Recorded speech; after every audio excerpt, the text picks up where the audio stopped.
In today's Final Touch, we have perhaps the world's worst thief. It's the story of a guy who's either not too bright or just plain brazen. A man tried to steal a bike that was literally locked up at the front of a police station in Gladstone, Oregon.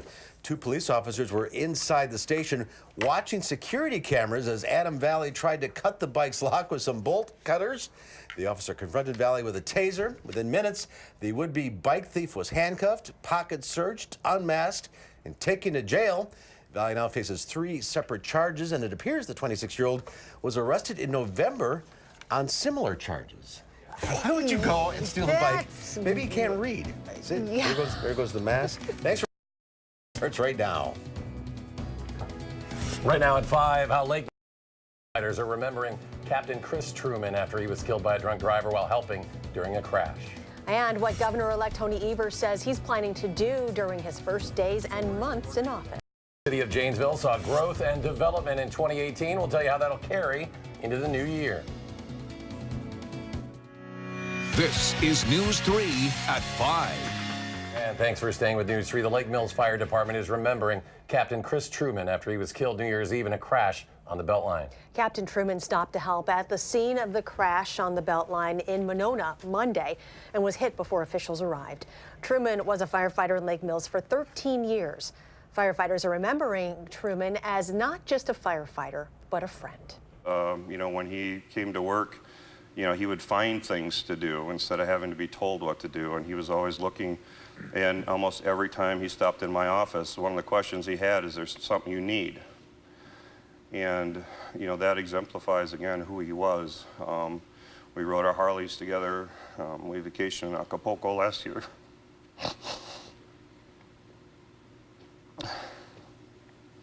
He was a good man.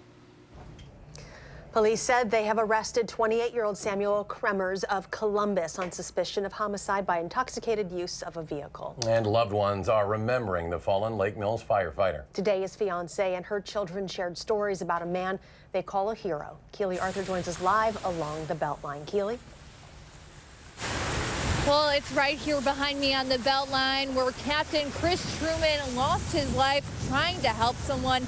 His family telling me today this is far from the first time he acted heroically in his life. Now, as we mentioned, Truman leaves behind a fiance and her 3 children who he helped look after for more than a decade. Now, at a news conference today, Amber called him the, quote, love of her life, adding that anytime Truman saw anyone injured or stranded, he stopped. And that Monday night, he was doing exactly what he always had. I'd always ask him why. Why do you need to stop? There's people coming. And he said, because that's who I am. That's what I do, honey. I'm sorry. We got to stop.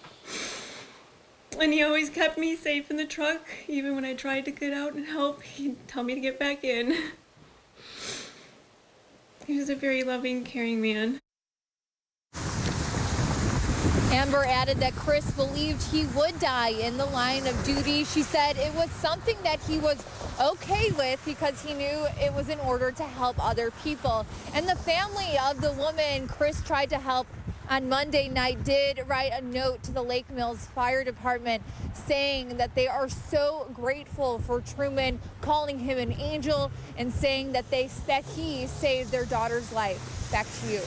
Keely Arthur reporting along the Beltline tonight. Keely, thank you. And really, firefighters all across the state are honoring Captain Truman tonight. They joined in a procession bringing the fallen fire captain back to the community he called home. Rose Schmidt joins us live in Lake Mills. Rose? That's right. Now, that procession actually came down this street and ended right here at this funeral home. Now, when Captain Truman's body arrived here, his family, friends, and firefighters from across Wisconsin were all gathered here to honor him. Now, dozens of fire trucks and EMS crews from around the state were all here today. They were all part of that procession. It started at the medical examiner's office in McFarland around 12:45 today. The procession then came down I-90, then I-94, and ended at the funeral home here in Lake Mills. The most powerful moment, though, came as firefighters from many different departments saluted Captain Truman, and his own department thanked all of those firefighters for being here today to bring him back home to the community he called home in Lake Mills. Back to you. Rose, thank you. A nonprofit dedicated to eliminating drunk driving is calling on state lawmakers to change OWI laws following Captain Truman's death by a suspected drunk driver. Marla Hall runs the nonprofit. She works at a market in Lake Mills, of course, the community hit by the loss of the fallen firefighter. Marla's son was killed by a drunk driver 2 years ago. Says her life will never be the same. She says the worst part to her is that what happened to Captain Truman was completely preventable. I mean, you need to make plans when you're going out ahead of time, because you know you're going to be drinking. And there's so many, there's Uber, there's Lyft. You should have friends, relatives that can pick you up. And Marla is working with lawmakers to introduce legislation this year that would make Wisconsin's drunk driving laws tougher, including advocating for first-time offenses to become misdemeanors. An 81-year-old woman is recovering from multiple serious injuries after her car was hit by a suspected drunk driver overnight. Madison police say 47-year-old Chad Martin was driving the wrong way down East Washington Avenue at about 11 o'clock last night without his headlights on when he crashed head-on with a car carrying an elderly couple near Easttown Mall. The 81-year-old woman injured was a passenger in that car and was admitted into the hospital with multiple broken bones, among other injuries. Martin ran from the scene but was arrested shortly after the crash at his mother's house. He was booked into the Dane County Jail and faces multiple charges, including operating a motor vehicle while intoxicated, causing injury. All right, we get a look now at your First Alert weather meteorologist Dana Fulton on the weather patio with the latest. Dana? It is cold outside on the patio right now and a little breezy for us currently after a day with cloudy skies and a little more snow, as if we didn't already have enough on the ground. Looking downtown, though, it's a nice calm blanket for us today. We had light flurries all day long. Again, that cloud deck still holding on. We had a few breaks in the sunshine today, but not many. Hitting a high of about 25 this afternoon, barely crawling up for our overnight low of about 19. So pretty close to where we should be for this time of year. Now, we do still have some light flurries for some of central Wisconsin. Most of it, though, that big blob starting to travel on over towards Michigan and pulling away from us. The cloud coverage also slowly pulling away as we move overnight. Right now it is cold, but this morning again it was a little chillier, starting the day off at 19 in Madison and 23 in Janesville. Again, we've only climbed just a few degrees for us today. It was cloudy outside, so we didn't get to move around too much. Currently, it's 24 in Madison, about 25 in Monroe. That breeze coming from the southwest at about 6 miles per hour in Madison, closer to 15, though, if you look towards Platteville, and 14 in Mineral Point in Janesville. You'll notice the breeze if you step outside. Our wind chill, certainly something to factor in early tomorrow morning and throughout the day for us heading into Thursday. Overall, temperatures tomorrow will be climbing into the mid-30s. Plan on a little warmer weather, and we will get some sunshine. We'll get a clearing sky as we head into your Thursday. We'll take a closer look at that forecast in a few minutes. Dana, thank you. The man accused of killing a Sun Prairie man and hiding his body pleaded guilty to one of the charges Wednesday.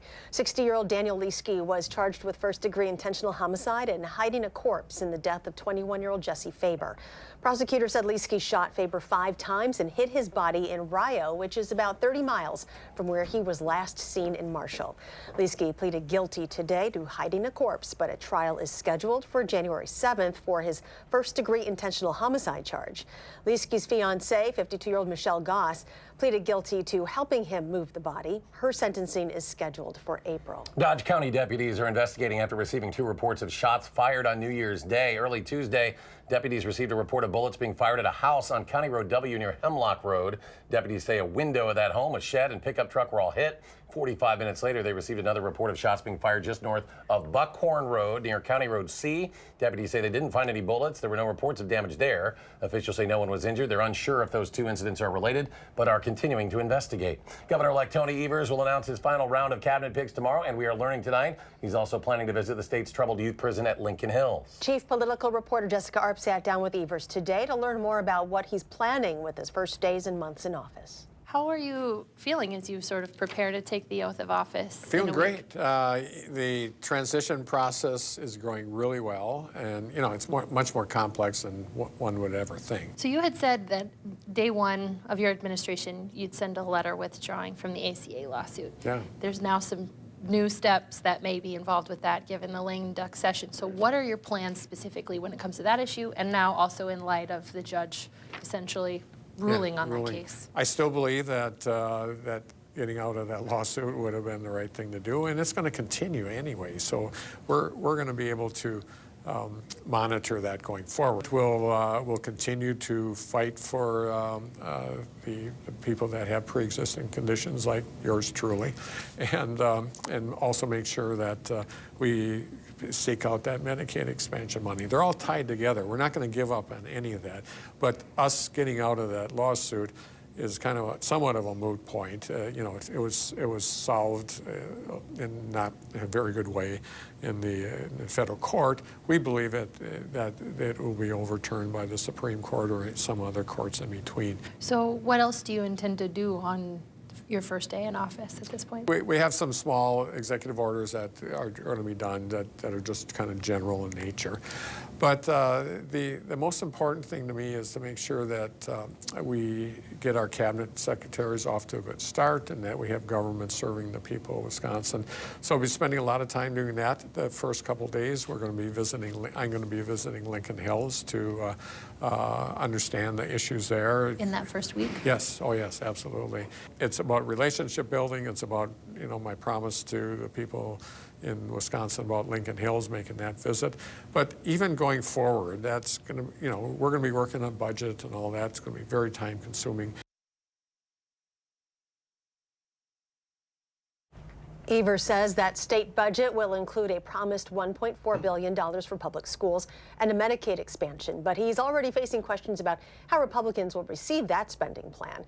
We'll have more from our interview with Evers on News 3 at 6. Spectrum Brands officially sells off its Rayovac battery division and its lighting business to Energizer. In the past year, Spectrum announced it had entered into that agreement to sell the business to Energizer. The company announced the $2 billion sale was finalized today. The consumer products company wants to concentrate on its 4 remaining businesses, which are hardware and home improvement, global auto care, global pet supplies, and home and garden. 2018 brought a number of changes to Janesville's downtown. But city leaders hope this upcoming year will bring even more changes to the city's economy. Rock County reporter Adam Duxter joins us from our bureau at the Janesville Gazette with what those changes could be. Adam? Well, Eric and Charlotte, the city of Janesville saw major growth and development in 2018, which city leaders say is a good thing. But one leader I talked to today said 2019 could bring with it even more changes. Crews continue to work daily in downtown Janesville, a sign of how much growth the city saw in 2018, says Gail Price. I would say fruitful. Price tracks the city's development and says projects like the ones on the Rock River, the town square, and elsewhere are signs of how far things have come in just 1 year. If you think about the 2018 growth, certainly that's a significant jump over where we were at in 2017. What it really reflects is that people are believing in Janesville and making those investments in Janesville. He says the jump in development from 2017 to 2018 is more than $14 million.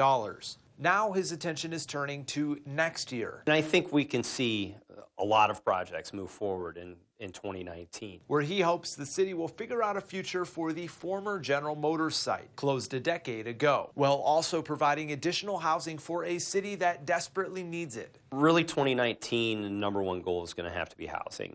We continue to talk to our major employers. As they are recruiting people, they're having challenges with landing here in Janesville for residents. Price says a multifamily housing project could come as early as this spring. And as work continues downtown, Price hopes Janesville's future stays bright. Now, in addition to the General Motors plant and finding those solutions for housing, Price says one of the biggest changes coming this next year will be buying land to attract more industrial development. And again, he says he's very pleased with the growth the city has seen and hopes it stays on that track. Adam Duxter in our Rock County Bureau. Adam, thank you. More to come on News 3 at 5. Up next, the partial government shutdown is in its 12th day. We'll have an update on the president's shutdown sit-down with congressional leaders.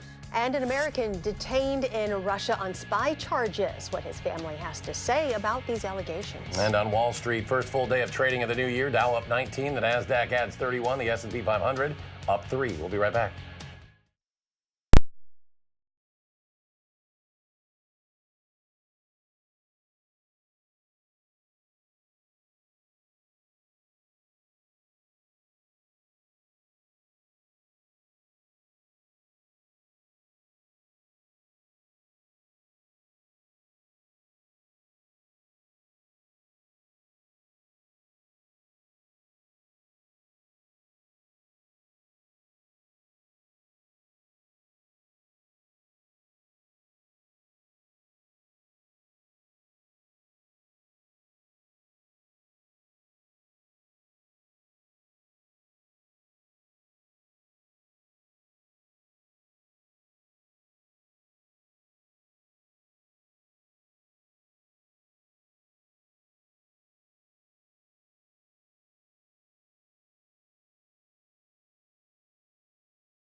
Congressional leaders and President Donald Trump assemble at the White House on this 12th day now of the partial government shutdown. The president sounded optimistic at a cabinet meeting before hosting congressional Democrats and Republicans at the White House.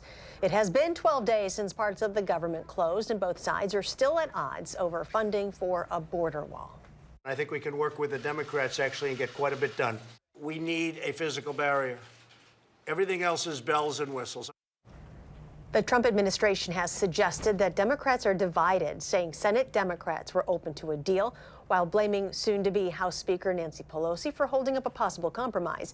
Senate Minority Leader Chuck Schumer was asked if the two Democratic leaders were in agreement on the issue. He answered, "Always has been a time where we're not on the same page." Russia says U.S. State Department officials have been given access to an American who has been detained in Moscow on espionage charges. Russia's Federal Security Service says officers arrested 48-year-old Paul Whelan in Moscow Friday while on a spy mission. His twin brother says the former Marine was in Russia for a friend's wedding, called it inconceivable that Paul could be considered a spy. He has a law enforcement background. He was a former U.S. Marine who served a number of tours in Iraq. He does corporate security. It's the sort of personality that you wouldn't expect to be a lawbreaker of any sort, let alone someone who's breaking spy laws. Whelan's detention is raising speculation that Russia is retaliating for the arrest of a Russian woman on spy charges. Maria Butina pleaded guilty last month in a D.C. federal court, admitting that she acted as a secret agent for the Kremlin when she tried to infiltrate conservative U.S. political groups during the 2016 presidential campaign. Meteorologist Dana Fulton joins us now from the backyard patio with a look at your forecast. Hi, Dana. Hey, it is a little cold outside right now, everyone. It's just in case you were wondering, the snow is still out here. It hasn't gone anywhere just yet, but I feel like it might be a little temporary as temperatures start to warm up by the end of the week. It looks like a good melting situation for our snowfall. The temp's certainly going to climb. Overall, for the next several days, we are going to start a warming trend. Of course, today we were close to average. I can't say the same, though, as we look ahead towards Thursday, Friday, and into Saturday. The skies, though, thankfully, will start to clear up overnight. We had a mostly cloudy sky today. That won't be the case as we head into Thursday morning, and throughout the day for Thursday and Friday, we'll actually get some sunshine. And now the snow again. Will it last through the next few days? Probably, but as we have some rain in the forecast for the end of the weekend and those temperatures expected to climb all the way up towards 40, that's when we may start to see a little bit of a snow melt for us through much of the area. Right now, with our Doppler track, we do have a little bit of the flurries still lingering in central Wisconsin. Much of the snowfall, though, on out of here at this time. So we're just looking at a cloudy sky for us overnight. A warm front off to the west is going to continue to slide in our direction. That is going to help fuel our temperatures climbing towards the end of the week. You can see the warmer air actually just to the west of that warm front, that dividing line. We're looking at the 30s and 40s to the west and here in the 20s for us. So that's what we're looking at experiencing by the end of the week when that warmer air moves in. A change in our wind direction also helping us warm up, of course. So overnight, we have a clearing sky. By tomorrow, plan on a mostly sunny day.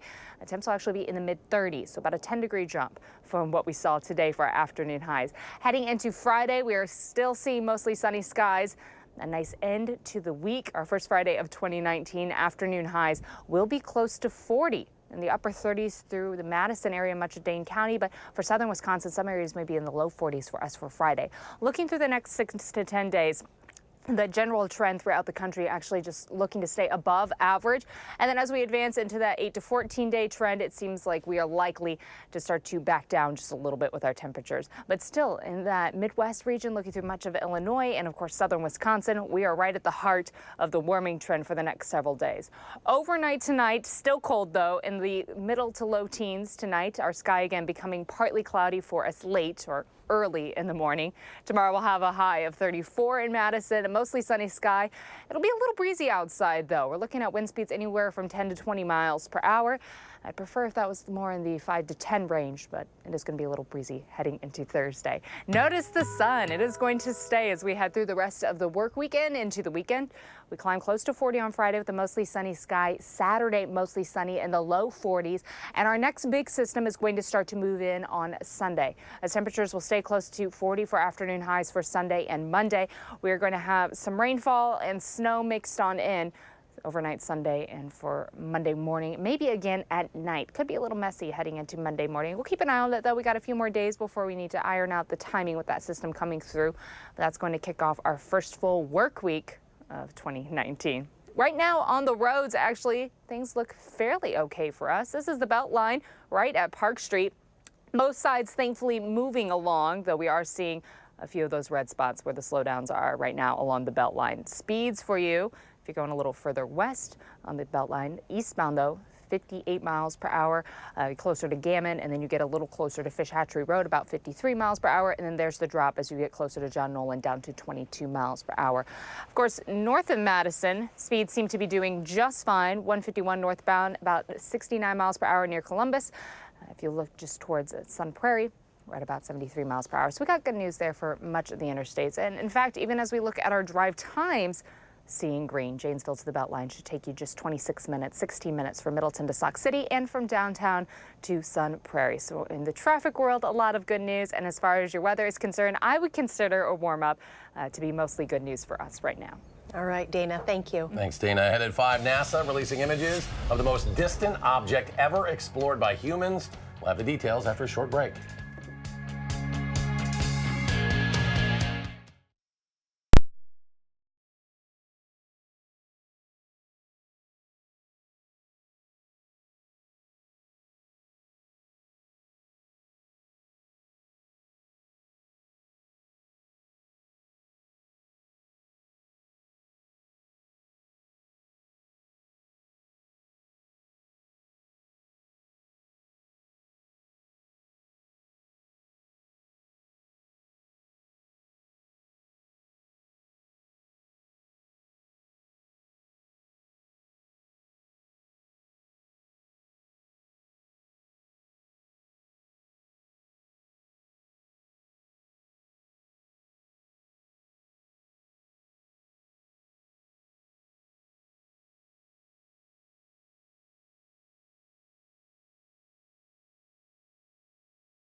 NASA's New Horizons spacecraft is beaming back images from 4 billion miles away. In its sights was an icy object nicknamed Ultima Thule, which may reveal secrets of the universe. Hillary Lane has the story from New York. NASA's mission team is celebrating the first clear look at its most distant target, an icy object more than 4 billion miles from Earth. The first image was a blurry bowling pin, but now better pictures are arriving. That bowling pin is gone. It's a snowman, if it's anything at all. And it's only really the size of something like Washington, D.C., and it's about as reflective as garden variety dirt. They call it Ultima Thule, meaning beyond the known world. The New Horizons spacecraft snapped the picture during a flyby on New Year's Day. It sent the image through space 1 pixel at a time to mission headquarters in Maryland. We were basically chasing it down in the dark at 32,000 miles an hour, and all that had to happen just right. Ultima Thule sits on the frozen fringes of our solar system. Scientists believe it was formed over 4 billion years ago out of 2 separate lobes. There are no obvious impact craters, and there are suggestions of hills and ridges. We think what we're looking at is perhaps the most primitive object that has yet been seen by any spacecraft. The New Horizons spacecraft has been in flight since 2006 and had its unprecedented rendezvous with Pluto in 2015. It's now 1 billion miles beyond that point and still hurtling towards the outer edge of the solar system. Hillary Lane, CBS News. The best close-ups won't arrive until February, and those images should reveal whether it has any rings, moons, or craters. And stay with us. We'll have a final check of your forecast in just a moment.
All right, let's go to Dana. One final check of the forecast. We're expecting a warming trend, which is some good news for some people. If you're a fan of the snow may be temporary for some areas as we're heading towards Friday and Saturday. Temps will climb close to 40 degrees. We're expecting sunshine for Thursday, Friday, and Saturday. A really nice trend for us for the next few days after a very cloudy, dark sky today. Our next big system is going to move in late Sunday. Mostly cloudy sky through Sunday. Another warm day for us on Sunday, or at least pleasant outside for Sunday and Monday. But that system could bring a bit of a mix at night and into Monday morning and again Monday night. So that may be a little messy for us. Thank you. Yep. Thanks, Dana. Thanks for joining us. We're back in 30 minutes for News 3 at 6. The CBS Evening News is next. Stay tuned.